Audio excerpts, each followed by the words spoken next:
Hasto Kristianto, Sekjen PDIP, semakin brutal saja menyerang Jokowi dan juga Gibran. Ada apa dengan Hasto? Apakah ini bentuk instruksi dari ketua umumnya, Megawati Soekarno Putri? Tetapi pertanyaannya, kenapa Puan Maharani justru tidak seiring dengan apa yang dikatakan oleh Hasto Kristianto? Memang luar biasa nih Hasto, Sekjen PDIP yang terus-menerus menyerang, menyindir, mengkritik habis-habisan Presiden Jokowi dengan kebijakan-kebijakannya. Hasto dan juga mungkin PDIP sangat menyesal khilaf ketika mencalonkan Gibran sebagai wali kota Solo. Dan juga menyesallah mendukung Jokowi yang dianggap Jokowi dengan kemajuannya untuk Indonesia.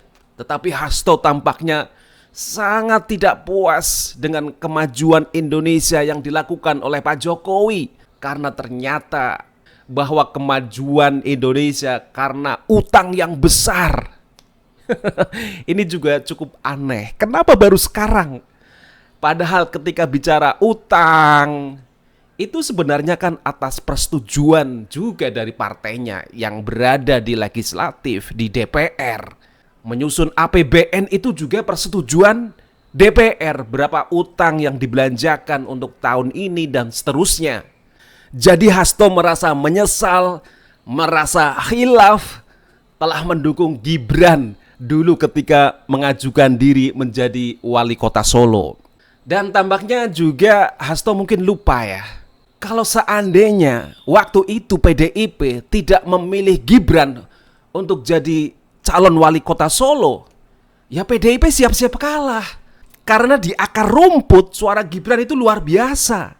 Seandainya dulu kekeh DPP PDIP tetap merekomendasikan selain Gibran, kalah.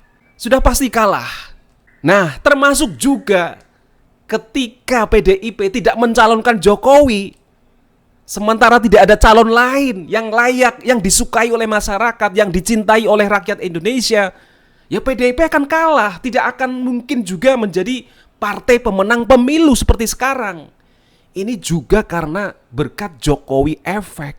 Lah ini baru terasa ketika Ganjar yang tidak didukung oleh Jokowi, ya kalah. Ketika di Jawa Tengah dulu Ganjar terpilih 2 periode, itu juga karena pengaruh Jokowi yang luar biasa. Bukan semata-mata karena PDIP. Itu perlu diingat. Jadi sebenarnya PDIP juga gak punya calon sehebat Gibran, gak punya calon sehebat Jokowi.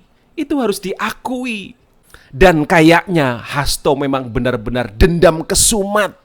Apalagi nih, ini mendekati pemilihan kepala daerah atau pilkada. Dan tampaknya Hasto sangat cemas kalau kekalahan capresnya Ganjar akan merembet kepada kekalahan calon-calon di pemilihan kepala daerah, terutama di basis-basis PDIP. Karena para pendukung Jokowi sudah menyiapkan calon-calonnya di daerah, di Solo, di Boyolali, di Karanganyar, dan di Jawa Tengah lainnya. Itu sudah siap-siap bertempur untuk merebut kursi kekuasaan PDIP. Ya memang luar biasa kritikan Hasto. Bahkan ya yang menyakitkan juga bagi Gibran. Gibran yang lolos menjadi cawapresnya Prabowo itu disamakan dengan sopir truk yang berusia 17 tahun yang belum punya SIM menabrak pintu gerbang tol Halim. Jadi semuanya selalu disambung-sambungkan dengan Jokowi, dengan Gibran. Jadi memang di hati Hasto, di pikiran Hasto, di perasaan Hasto, pokoknya bagaimana caranya untuk menjatuhkan Jokowi, bagaimana untuk bisa menghilangkan atau paling tidak meminimalisir kekuatan-kekuatan Jokowi, atau paling tidak mempengaruhi masyarakat untuk tidak lagi suka, untuk tidak lagi cinta dan mendukung Jokowi dengan segala kebijakannya. Tapi ini memang sedikit berbeda dengan apa yang dilakukan oleh Puan Maharani, yang notabene sekarang masih menjadi ketua DPR dan menjadi partai pemenang pemilu juga. Dan ke depan saya yakin masih bisa untuk menjadi ketua DPR lagi. Ya, karena Puan justru tidak menginstruksikan untuk menggelindingkan hak angket dari fraksi PDIP. Ya, mungkin dia menyerahkan kepada masing-masing individu, para anggota legislatif PDIP, apakah setuju dengan hak angket atau menolaknya. Jadi Puan justru tidak menginstruksikan. Dan ini bertolak belakang dengan apa yang dilakukan oleh Hasto Kristianto. Apakah ini ada perpecahan atau permasalahan di internal partai? Paling tidak di PDIP tidak jadi satu suara lagi untuk bagaimana bisa terus bersatu melawan Jokowi. Apalagi saat ini sidang sengketa pemilu di MK masih bergulir. Tetapi saya melihat satu persatu anggota legislatif dari PDIP, kemudian partai-partai pendukung Ganjar, itu kayaknya sudah mulai mulai menerima kenyataan. Sudah mau mulai melihat ke depannya akan seperti apa, peluangnya akan seperti apa. Tapi berbeda dengan Hasto Kristianto yang begitu dendam dengan Jokowi, begitu marahnya dengan Jokowi. Dan ini saya yakin terkait dengan akan adanya pelaksanaan pilkada di bulan November 2024. Ini ibaratnya PDIP akan total habis-habisan untuk bisa mempertahankan daerah kekuasaannya, terutama di Jawa Tengah.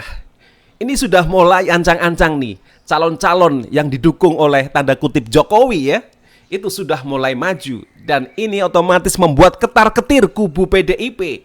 Jangan-jangan nanti daerah-daerah basisnya PDIP akan dikuasai oleh Jokowi efek. Di Solo, di Karanganyar, Boyolali ya. Apalagi sekarang ini muncul persoalan internal partai tentang kebijakan Komandan T. Banyak caleg PDIP yang protes terhadap kebijakan partai. Padahal caleg dari PDIP ini sudah terpilih di KPU dengan suara terbanyaknya. Karena apa? Kebijakan dari DPC dan mungkin dari DPD atau DPP bahwa PDIP memberlakukan Komandan T, artinya menggunakan proporsional tertutup. Jadi yang jadi itu perdapilnya sudah diatur oleh PDIP, sehingga tidak serta-merta ketika ada caleg dengan suara terbanyak itu otomatis jadi anggota dewan karena ada kebijakan Komandan T. Dan ini menurut saya juga berlawanan dengan undang-undang pemilu di mana masih memberlakukan sistem proporsional terbuka. Jadi caleg-caleg yang mendapatkan suara terbanyak, ya itulah caleg yang layak untuk dilantik menjadi anggota DPRD. Dan ini saya kira persoalan.